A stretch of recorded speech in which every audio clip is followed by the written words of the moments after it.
I walked through the front door of Peterson's Corner Market at exactly 2 p.m., 15 minutes early for my first shift. The store looked like every other convenience store I'd ever been in. Rows of snacks, a wall of refrigerated drinks, lottery tickets behind the counter. Nothing special about it except the location in downtown Seattle, tucked between a dry cleaner and a sandwich shop on a busy street. Sarah Peterson stood behind the register, sorting through a stack of receipts. She looked up when the door chimed, and I caught the quick assessment in her tired blue eyes before she nodded toward the back. "Michael Anderson, right? Follow me." Her office was cramped, wedged between the storage room and employee bathroom. Sarah pulled a navy polo shirt from a plastic bag and handed it over along with a magnetic name tag that read, Mike. The shirt had the store logo embroidered on the chest, just the name in simple lettering. "Put that on. We'll go over everything once you're ready." I changed quickly, pulling the polo over my t-shirt. The fabric was slightly stiff, like it had been sitting in inventory for a while. When I came back out, Sarah was waiting with a clipboard and what looked like a handwritten note. "All right, let's get the important stuff out of the way first." She handed me the piece of paper. "These are the rules. Not suggestions, not guidelines, rules. Follow them exactly." The paper was white-lined notebook paper, the kind you'd use in school. Sarah's handwriting was neat but rushed, like she'd written this list many times before. 6 numbered items in blue ink. 1. At 3:33 p.m. every day, a woman will enter and approach the counter. Greet her politely and offer her the free drink coupon from the register. She will take it and leave. 2. Between 11:45 p.m. and midnight, do not look at the tall man. Keep your eyes down. He will leave on his own. 3. Keep all lights on at all times. If they go out, close your eyes and count to 100. 4. Never answer the phone between 2 a.m. and 3 a.m. no matter how many times it rings. 5. If a child in pajamas enters at 3:15 a.m., go to the storeroom immediately and wait until he leaves. 6. If you see another employee who looks exactly like you, stab them immediately with the box cutter. Aim for center mass. I went through the list twice, waiting for Sarah to crack a smile or tell me this was some elaborate joke. She watched my face with the same serious expression she'd worn since I walked in. "This is a hazing thing, right?" I looked up from the paper. "Like to mess with the new guy?" Sarah's expression didn't change. "Michael, I need you to understand something. These aren't pranks. They're survival instructions. People have died in this store because they didn't follow the rules." The way she said it made my stomach tighten. No trace of humor, no indication this was anything other than completely serious. I looked around the office, normal filing cabinets, a computer that looked very old, safety posters on the walls, everything ordinary. "Look, I know it sounds crazy," Sarah continued, "but I've been managing this place for 8 years. I've seen what happens when people think they know better." She pointed to the list in my hands. "Memorize those, every word. Your life depends on it." I wanted to ask more questions, but something in her tone shut me down. This was clearly non-negotiable, whatever weird corporate culture thing was happening here. I folded the paper and slipped it into my pocket. "The rest is standard convenience store work," Sarah said, moving toward the door. "Ring up customers, stock shelves, clean when it's slow. The register system is straightforward. I'll show you the basics and then you can handle the afternoon shift alone." The next hour went by quickly with normal training. Sarah walked me through the cash register, showed me where the cleaning supplies were kept, explained the delivery schedule, regular stuff that made the rules in my pocket feel even more weird. She pointed out the box cutter kept on a hook behind the counter, mentioning it casually like it was just another tool. "The free drink coupons are in the register," she said, opening the drawer to show me a stack of small green tickets. "You'll need one at 3:33. By 3:15, Sarah was gathering her purse and jacket. "You've got this. Remember what I told you about the rules." "Wait, you're leaving me alone on my first day?" "You'll be fine. Just follow the list." She paused at the door. And Michael, don't try to be a hero. The rules exist for a reason.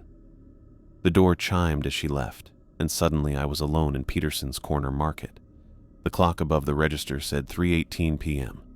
I pulled the list from my pocket and looked at the first rule again. At 3:33 p.m. every day, a woman will enter and approach the counter. 15 minutes. I walked around the store, trying to get rid of the weird feeling Sarah's instructions had left me with. Everything looked normal. Chips, candy, energy drinks, the usual convenience store stuff. A few customers came and went, buying coffee or lottery tickets. Normal people doing normal things. At 3:30, I got behind the register and opened the cash drawer to grab one of the green coupons. My hands felt slightly wet as I watched the digital clock count down the minutes.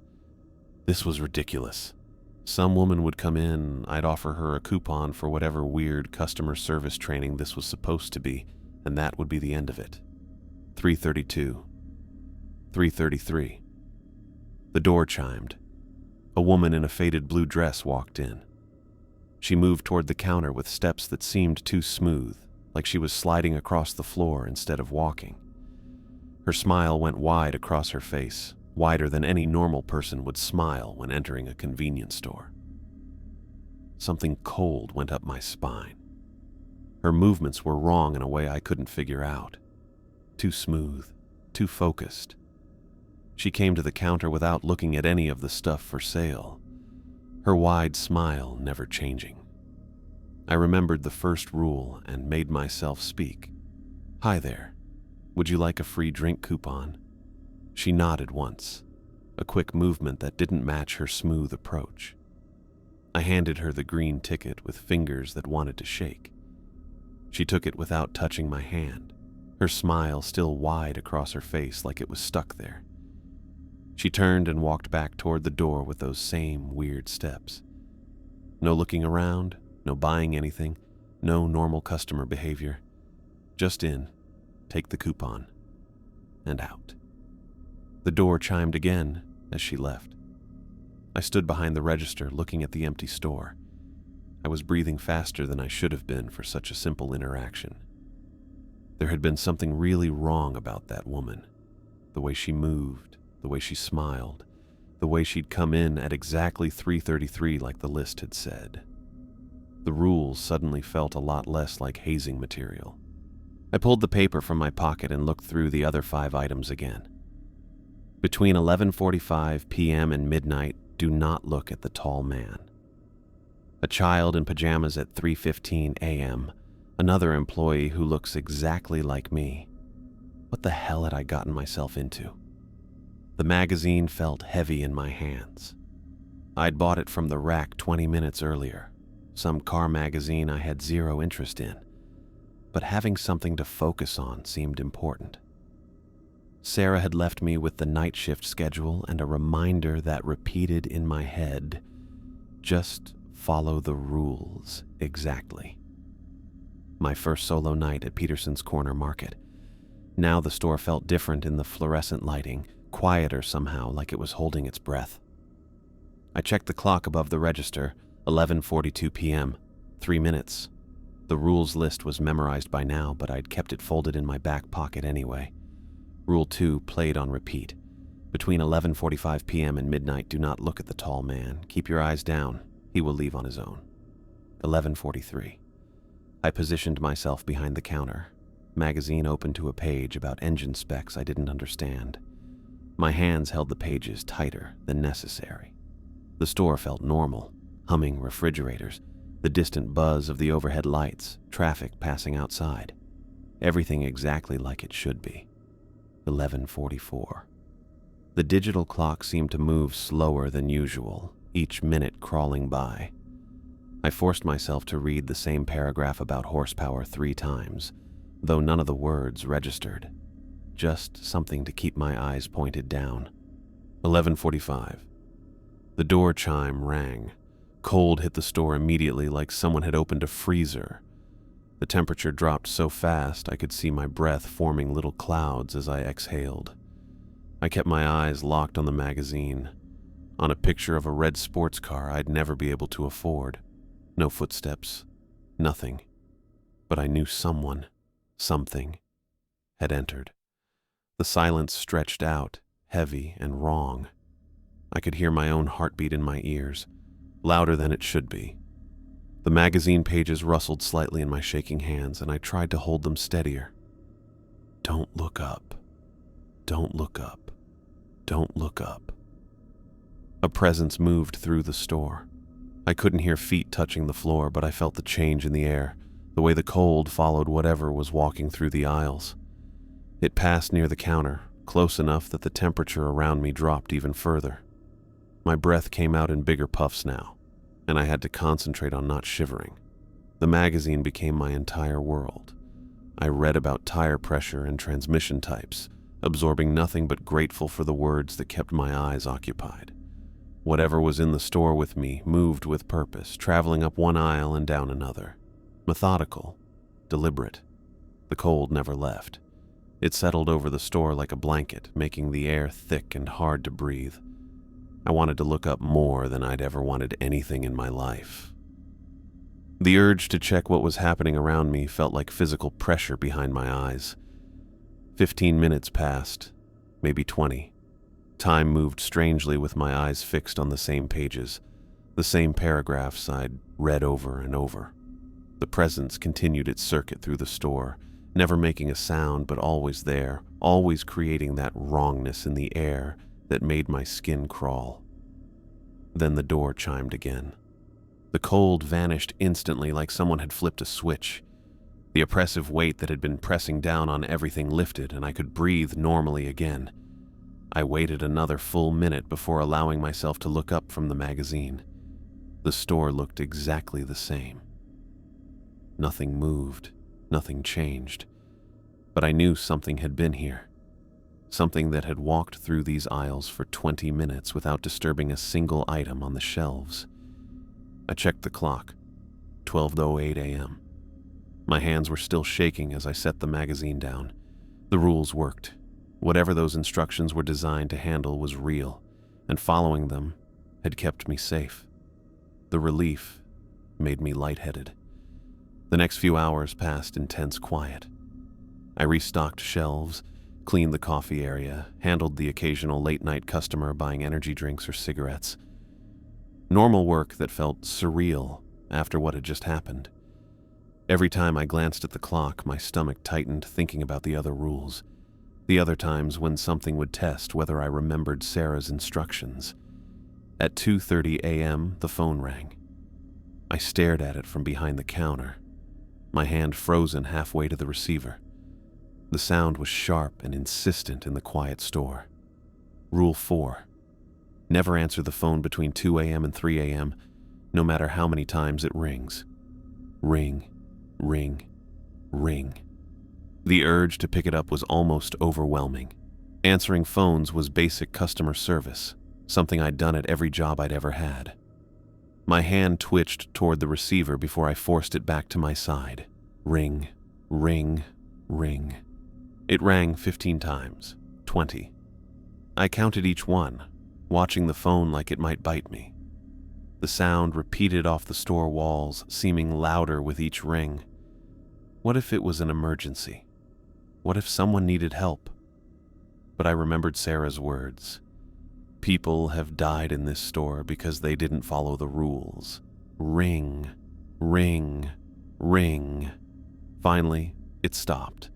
The silence afterward felt heavier than the ringing had. I checked the clock. 2:34 a.m., 26 minutes until I could answer the phone again, if it rang. It didn't. At 3:15 a.m., the door chimed again. A small boy walked in wearing blue and white striped pajamas that looked too big for his thin body. He appeared maybe 7 or 8 years old, with dark hair and pale skin. His bare feet made no sound as he stepped onto the store's tile floor. Rule 5. If a child in pajamas enters at 3:15 a.m., go to the storeroom immediately and wait until he leaves.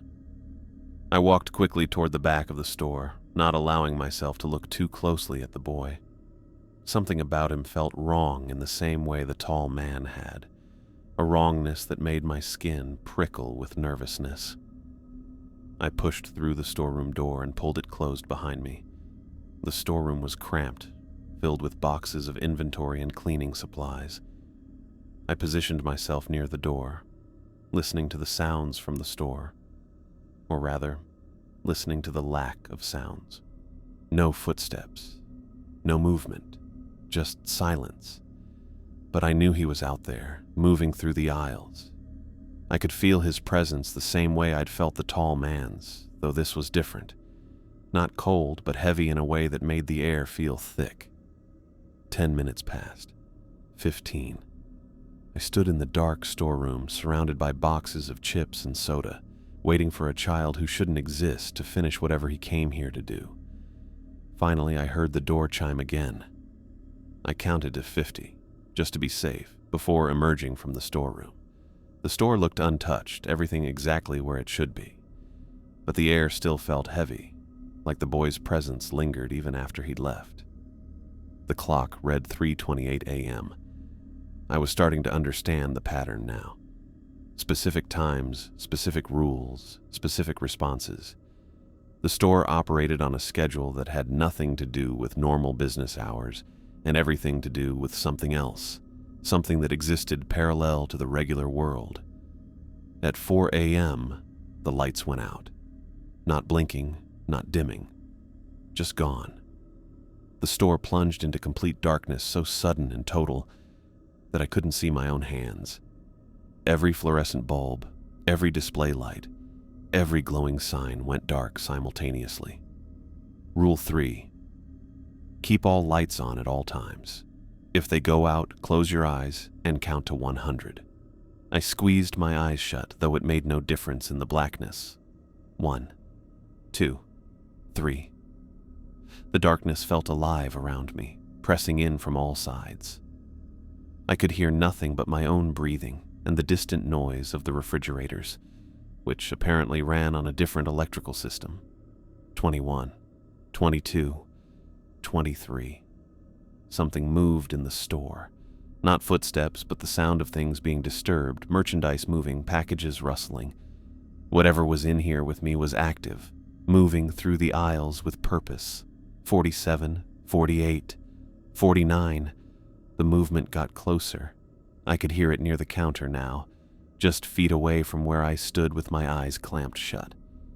My hands gripped the edge of the register counter, knuckles white in the darkness I couldn't see. 73, 74, 75. The air around me grew colder, not like the tall man's presence, but different. Sharper, more focused. Something was right beside me now, close enough that I should be able to reach out and touch it. 94, 95, 96. Cold fingers brushed against my neck, light as a whisper but burning like ice. I flinched but kept my eyes closed, kept counting. 97, 98, 99. The cold touch lingered, tracing along my skin with deliberate slowness. 100. The lights came back on all at once, bright and normal like nothing had happened. I opened my eyes and looked around the store. Everything appeared exactly as I'd left it. No disturbance, no sign that anything had been moving through the aisles. But my neck burned where those fingers had touched me. I reached up and felt the skin, expecting it to be tender. When I pulled my hand away, there were red marks on my fingertips like I'd touched something frozen. I walked to the bathroom and checked the mirror. 4 thin red lines ran along the side of my neck, angry and inflamed like frostbite. They burned with a cold that went deeper than skin, aching in a way that made me want to scratch them until they bled. Instead, I went back to the counter and picked up my magazine. 3.5 hours until Sarah arrived for the morning shift. 3.5 hours to process what had just happened and pretend that getting touched by something invisible in the dark was just part of the job. The marks on my neck continued to burn as I turned the pages, not reading but grateful for something normal to focus on. The rules had kept me alive through my first full night at Peterson's Corner Market. All I had to do was follow them exactly, every time, for as long as I worked here. The clock above the register ticked toward dawn, and I settled in to wait for Sarah's return. 3 days had changed everything about how I approached each shift at Peterson's Corner Market.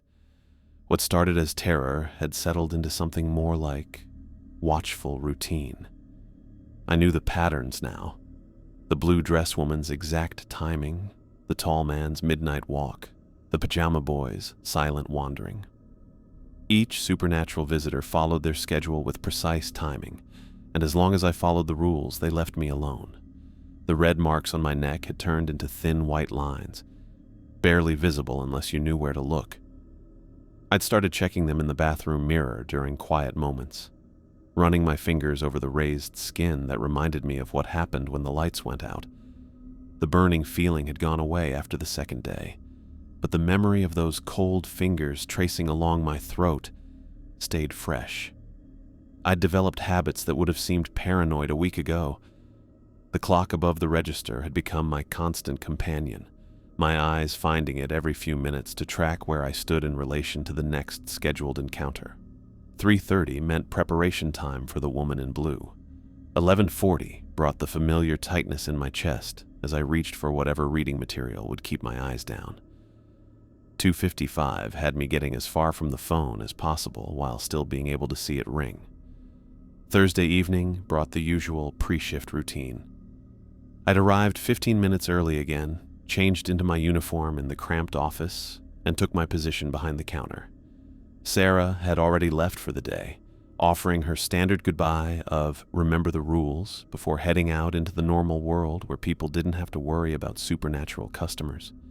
The afternoon woman had come and gone at exactly 3:33, her unnaturally wide smile stretching across her face as she accepted her green coupon. I'd watched her move back toward the door with those same flowing steps that still made my skin crawl, though the initial shock had worn off. She was just another part of the job now, like restocking the chip display or cleaning the coffee area.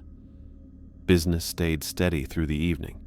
Regular customers buying regular items, nothing that required more than basic customer service.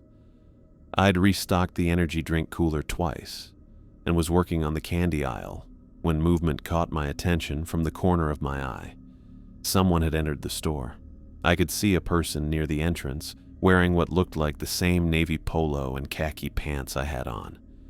Probably just another employee from a different shift, maybe someone Sarah had forgotten to mention. I turned to get a better look and froze completely. Standing near the magazine rack was me. Not someone who looked like me or shared similar features. Me. Same height, same build, same slightly messy brown hair. Same navy polo with the Peterson's Corner Market logo embroidered on the chest. Same magnetic name tag reading Mike in block letters. The copy of myself noticed me looking and raised one hand in a friendly wave. His face broke into a pleasant smile, the kind you'd give a coworker or regular customer. Everything about the gesture looked normal except for the fact that I was watching myself make it. Rule 6 exploded through my thoughts with perfect clarity. If you see another employee who looks exactly like you, stab them immediately with the box cutter. Aim for center mass. My legs moved before my brain caught up, carrying me toward the counter where the box cutter hung on its hook behind the register.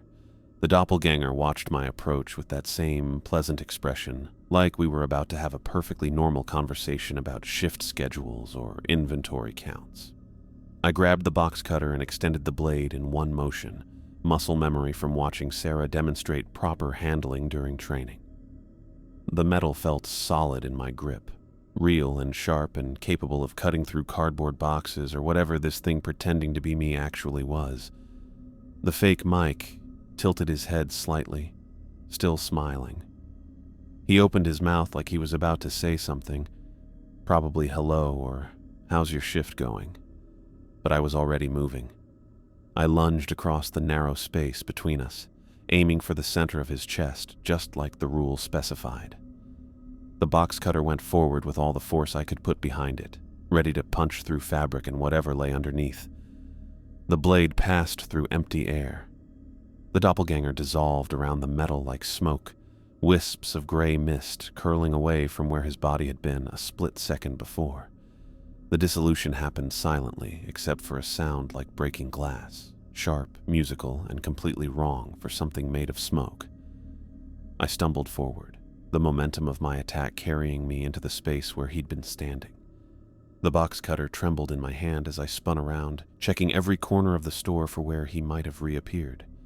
The magazine rack stood undisturbed. The entrance was empty. No trace remained that anyone else had ever been here. My breathing came in short, uneven bursts that bounced in the sudden quiet. I just tried to stab someone who looked exactly like me. The blade was still extended, still ready to cut, but there was nothing left to use it on. My hands shook as I retracted the metal and hung the tool back on its hook. The security mirror mounted above the counter caught my reflection as I turned back toward the register. Same brown hair, same navy polo, same name tag reading Mike. Just me, normal and human and real, staring back from the curved glass. The normalcy of my own face felt surreal after seeing it on something that dissolved into smoke. I pulled my phone from my pocket and dialed Sarah's number. She answered on the second ring. Mike, everything okay? The thing happened. The Rule 6 thing. With the employee who looks like me. Did you use the box cutter? Yeah, it went right through him like smoke and then he just disappeared. Good, you did the right thing. The line went quiet for several seconds. I expected more explanation, maybe some reassurance about what I'd just experienced. But Sarah's voice returned with the same matter-of-fact tone she used for everything related to the store. I'll see you tomorrow, Mike. Remember to keep following the rules. The dial tone buzzed in my ear. I looked at the phone for a moment before sliding it back into my pocket. That was it. No debriefing. No check to see if I was mentally handling the experience of trying to kill my own doppelganger. Just confirmation that I'd followed instructions correctly, and a reminder to keep doing so. I walked to the bathroom and checked my reflection in the mirror above the sink.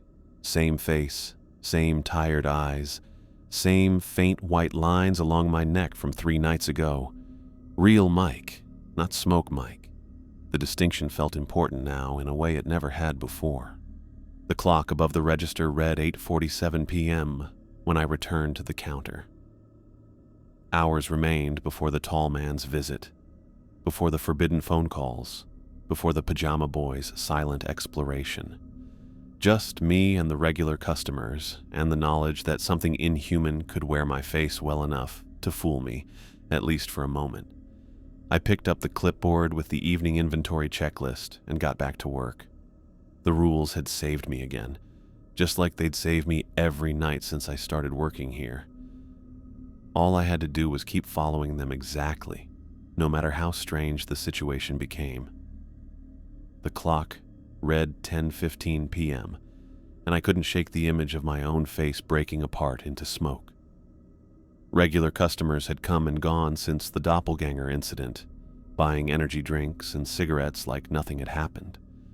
But every time I caught my reflection in the security mirror, I wondered what made me real and that thing fake. I needed answers, real ones, not just Sarah's matter-of-fact confirmations that I'd followed the rules correctly. The office sat behind the counter, door slightly open like Sarah had left it. She'd mentioned files and paperwork during my training, standard manager stuff for scheduling and inventory. But maybe there was more. Maybe somewhere in those drawers and cabinets was an explanation for why I'd just tried to stab my own reflection. I checked the store, empty except for the buzz of refrigerators and fluorescent lights. The next scheduled visitor wouldn't arrive until the tall man's midnight appearance, which gave me almost 2 hours. Plenty of time to look around. The office was cramped and cluttered, dominated by Sarah's desk and a metal filing cabinet pushed against the far wall. Papers covered every surface, delivery schedules, vendor contacts, employee timesheets, normal business documents that looked good and ordinary after everything I'd experienced. The filing cabinet had 4 drawers, each one secured with a small lock. I tried the top drawer first, pulling on the handle. Locked tight. The second drawer was the same, and the third. But when I reached the bottom drawer, it moved slightly under pressure. I worked the handle back and forth, applying gentle pressure until something gave way inside the lock mechanism. The drawer slid open with a metallic screech that sounded too loud in the quiet office. Inside were hanging file folders, dozens of them, organized alphabetically by last name. I pulled out the first few and opened them on Sarah's desk. Employee records, just like I'd expected, but these went back years. The first file belonged to someone named Robert Anderson, no relation to me, judging by the address and emergency contact information. He'd been hired on a Tuesday in March 2018, worked exactly 9 days, then submitted a resignation letter citing personal reasons. The handwriting looked shaky, like his hand had been trembling when he wrote it. I flipped through more files.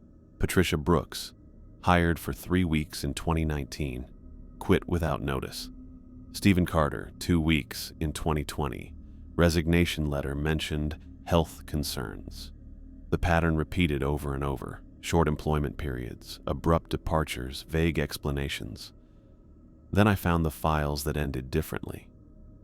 David Martinez's folder was thicker than the others, filled with incident reports and witness statements. According to the documents, David had worked nights for 6 weeks in 2021.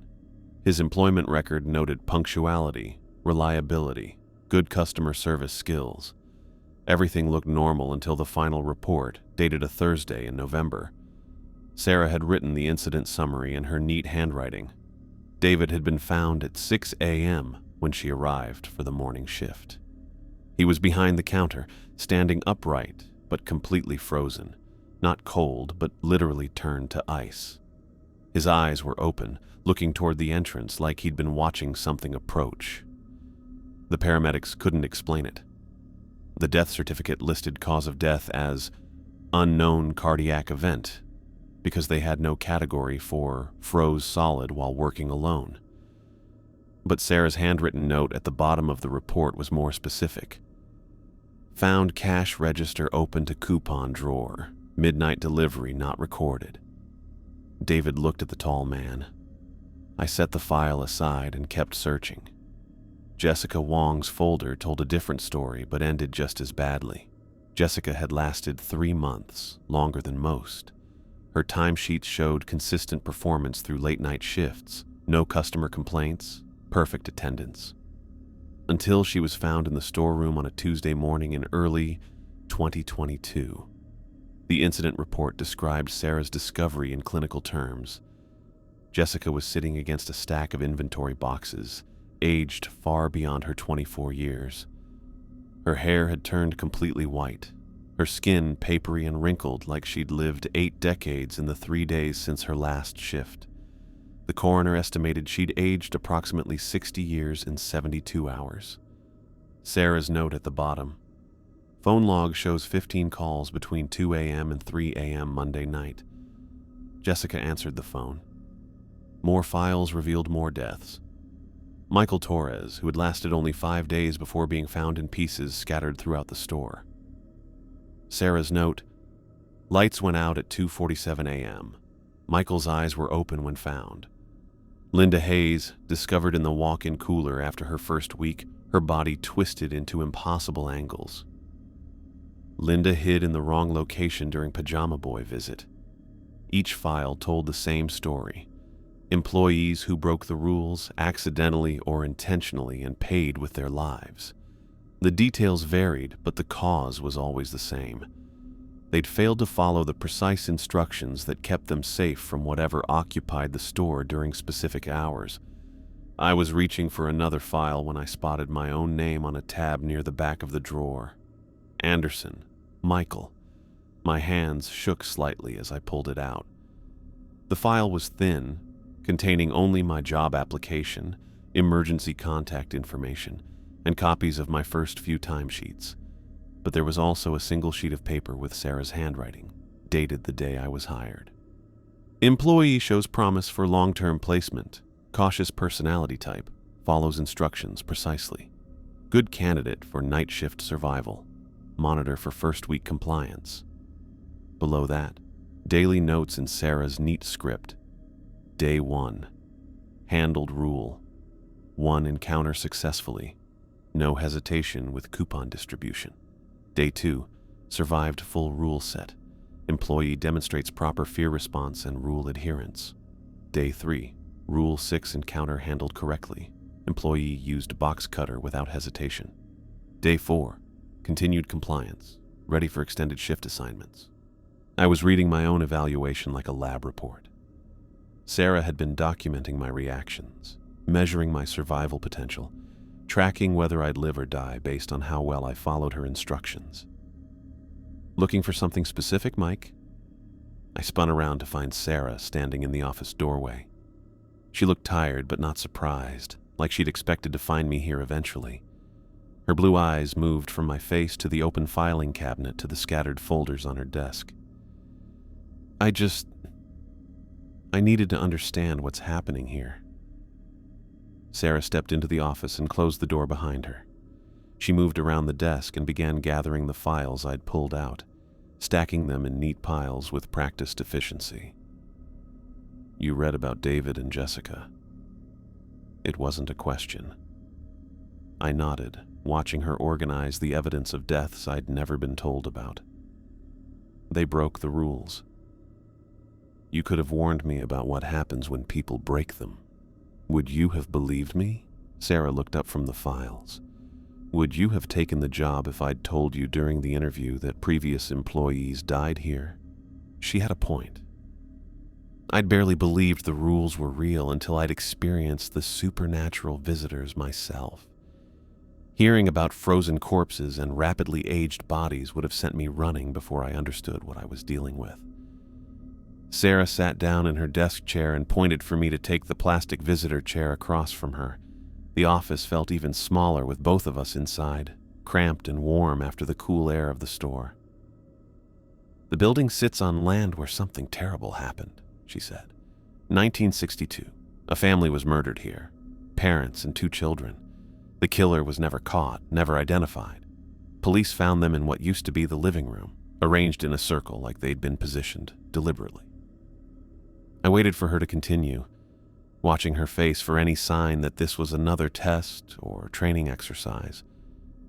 But her expression remained serious, matter-of-fact in the same way she'd explained how to work the register.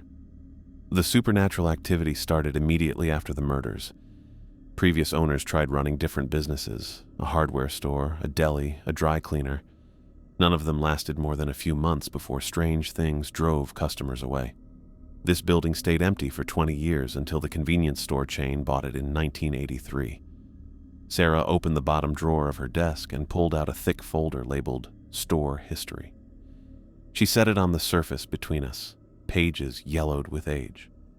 The rules developed over time, through trial and error with employees who worked here. Some people figured out how to coexist with the visitors, others didn't. Each rule exists because someone died learning what didn't work. You've been the manager for 8 years? 8 years. I follow the same rules you do, every shift, every day. I know exactly what happens when someone breaks even one of them, because I've cleaned up the results. The weight of that hit me harder than I'd expected. Sarah hadn't just trained me to survive. She'd been surviving herself for 8 years, following the same precise instructions, living with the knowledge that one mistake meant death or worse. Why do you stay? Sarah leaned back in her chair, looking older than her 36 years. The pay is decent, better than most retail jobs.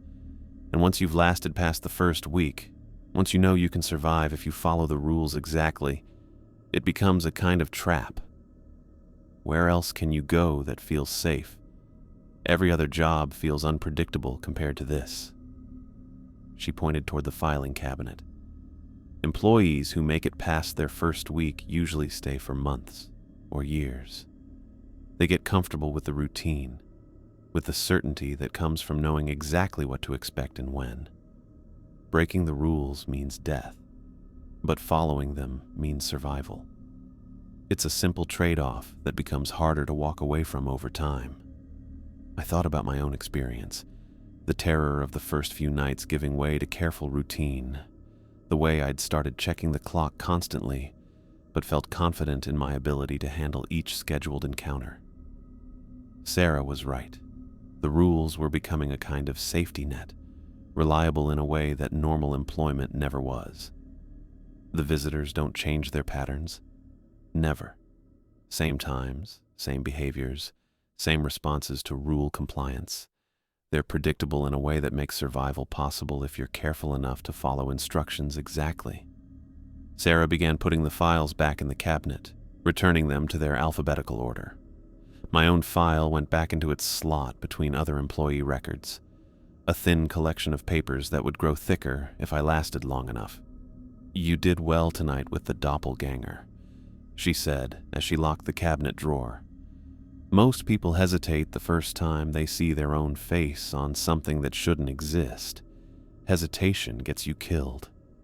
The office felt warmer now, filled with 8 years' worth of supernatural encounters and employee deaths. I understood why Sarah kept the details in locked files rather than warning new hires.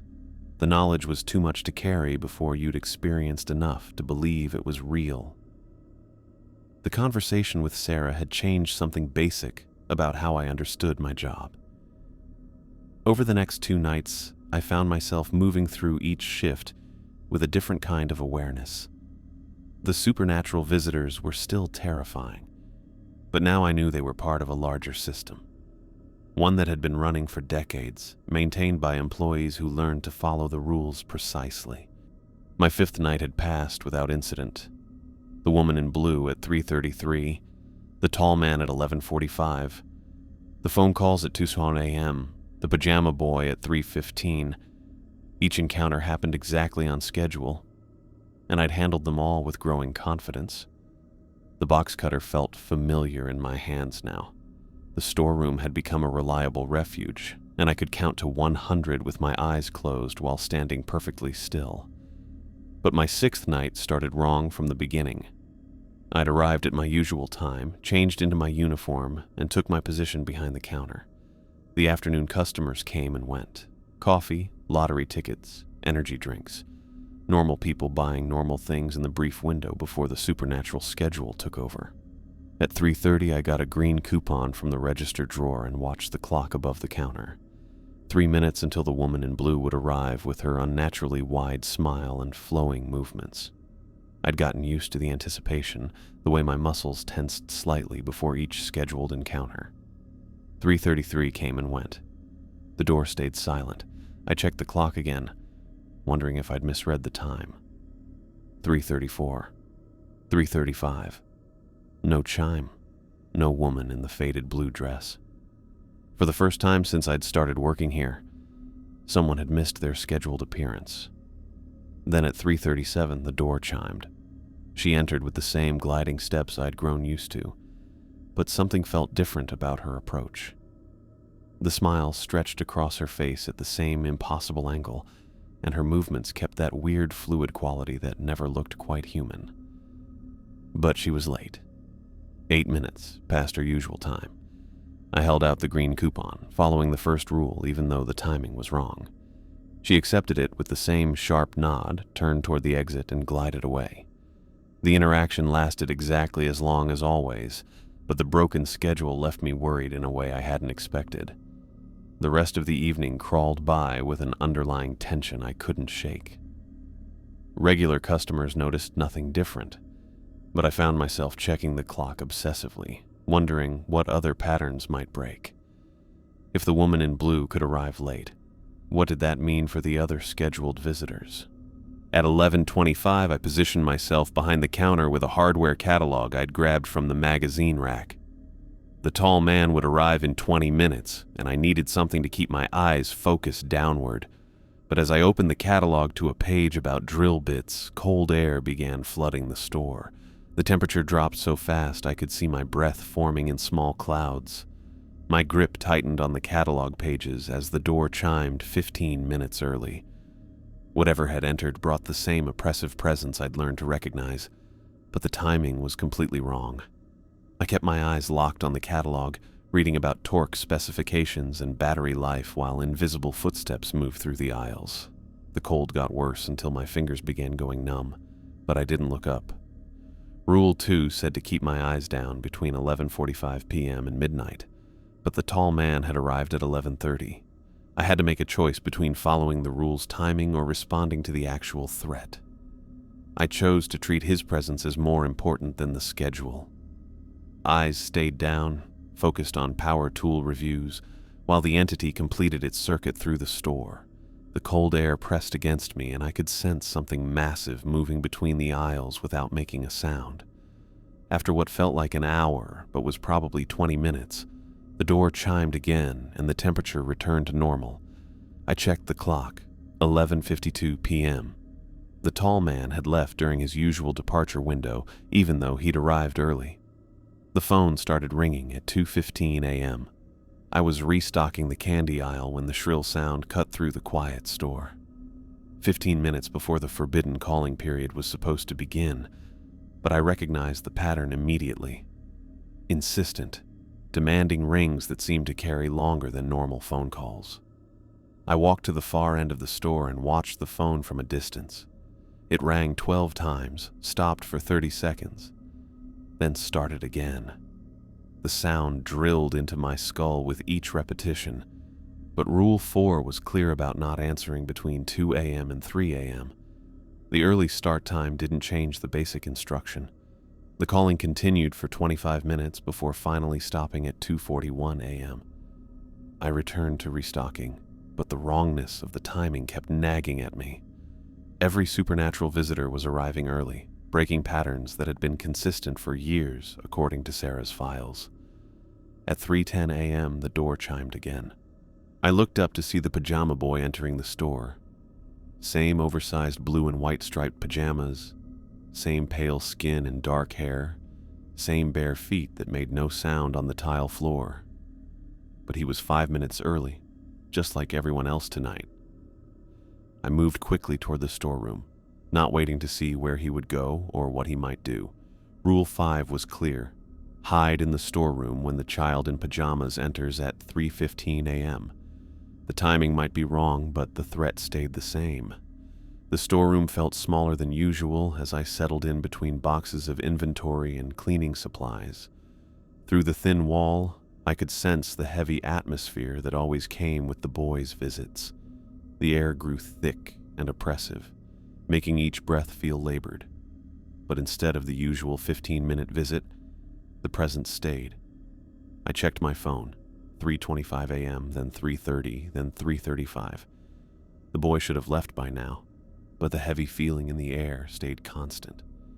Something was keeping him in the store longer than normal. At 3:45 a.m., every light in the building went out. Complete darkness hit so fast I couldn't see my own hand in front of my face. But this time was different from my previous experience with Rule 3. I could still sense the pajama boy's presence somewhere in the store, and now there was something else moving in the darkness. Following Rule 3, I closed my eyes and began counting to 100, but I also pulled the box cutter from my pocket and extended the blade, remembering Rule 6 about stabbing employees who looked exactly like me. If the lights going out was bringing my doppelganger, I needed to be ready. 1, 2, 3. Something moved through the store with deliberate steps. Not the silent movement of the pajama boy, but actual footsteps that echoed off the walls. Human footsteps that sounded exactly like mine. 15, 16, 17. The storeroom door made a noise as it opened. I kept my eyes closed and continued counting, but I could hear breathing that matched my own rhythm. The fake version of myself had found me hiding in the storeroom. 28, 29, 30. Footsteps circled my position slowly, on purpose.